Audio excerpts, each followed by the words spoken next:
Hello, Stroppy. It's Rod Ed Warrior. Been looking at your videos for a bit of time. Anyways, I've noticed that you didn't know how to make those images bigger to where you could read them. So I'm going to show you the way I do it. First off, I click it. If it's not big enough, then I right click it. It says open image in new tab.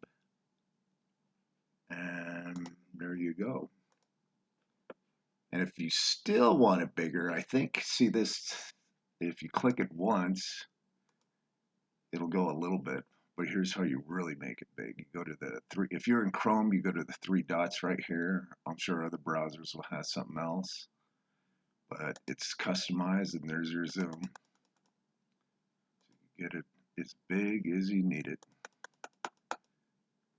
Well, hope that helps you. Keep making the videos, man. Always enjoy them. I'm glad you're doing better, and I'm also glad you got a new doggy. Yep. Ciao.